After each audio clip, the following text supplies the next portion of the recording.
आज के समय में 40 से 42 के बीच भैया आप सेफ नहीं हैं। इसके दो कारण हैं।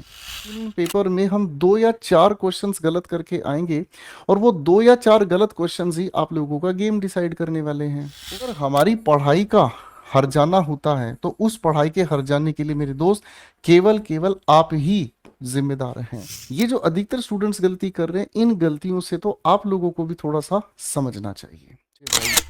एक छोटी सी बात मैं हमेशा आप लोगों को कहता हूं कि आप लोगों के प्रीलिम्स में 25 क्वेश्चंस आते हैं और हर एक क्वेश्चन जो है वो 2 नंबर का है, यानी कि 50 नंबर की आप लोगों की जो भैया आती है इंग्लिश। ठीक है। अब आप में से कोई भी बच्चा अगर ये सोचकर चलता है कि सर 50 में से मैं 40 पर हूं, मैं सेफ हूं, नहीं हूं, ऐसा है वैसा है, तो उसकी सोच बिल्कुल गलत है। आज के समय में 40 से 42 के बीच भैया आप सेफ नहीं हैं। क्यों सेफ नहीं है?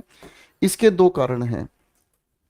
एक कारण तो ये है कि जो मैथमेटिक्स पढ़ा रहा है वो इंग्लिश की जानकारी दे रहा है, जो जीएस पढ़ा रहा है वो इंग्लिश की जानकारी दे रहा है, जो रीजनिंग पढ़ा रहा है वो इंग्लिश की जानकारी दे रहा है, और जो इंग्लिश पढ़ा रहा है वो बेचारा इंग्लिश की जानकारी दे दे के उसका दम उखड़ लिया है, लेकिन वो कभी दूसरे सब्जेक्ट के बारे में जाकर कुछ नहीं बोलता है। ये अपने आप में एक बहुत बड़ी समस्या है।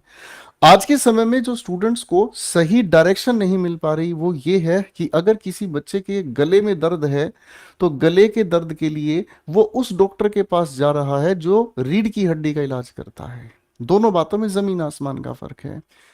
क्योंकि अगर हम अब नहीं संभले तो यकीनन पेपर में हम 2 या 4 क्वेश्चंस गलत करके आएंगे और वो 2 या 4 गलत क्वेश्चंस ही आप लोगों का गेम डिसाइड करने वाले हैं। उन 2 या 4 क्वेश्चंस की वजह से ही आप लोग मेरिट में बहुत ऊपर नीचे वेरी कर जाएंगे अपने स्कोर में। तो दोस्तों, अगर आप पूरे के पूरे मार्क्स के लिए फाइट कर रहे हैं तो आप अपनी जगह बिल्कुल सेफ हैं।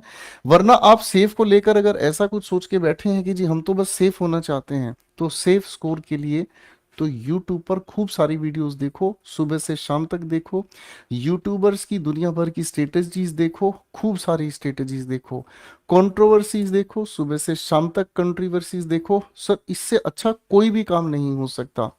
मेरी बात समझ रहे हैं? उस मैथ वाले ने उस मैथ वाले के बारे में क्या कहा? साहब, हर किसी इंसान के घर पे रोटी बन रही है, हर किसी इंसान की अपने घर पर इज्जत है, मान सम्मान है।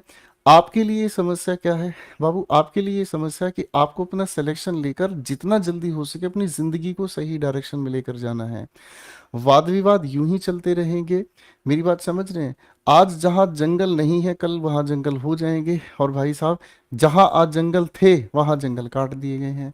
जहां इंसान नहीं रह रहे एक दिन वहां इंसान पहुंच जाएंगे। इसी तरीके से वाद विवाद दुनिया भर के चलते ही रहने हैं। इन सभी बीच में अगर हमारी पढ़ाई का हर जाना होता है तो उस पढ़ाई के हर जाने के लिए मेरे दोस्त केवल केवल आप ही जिम्मेदार हैं।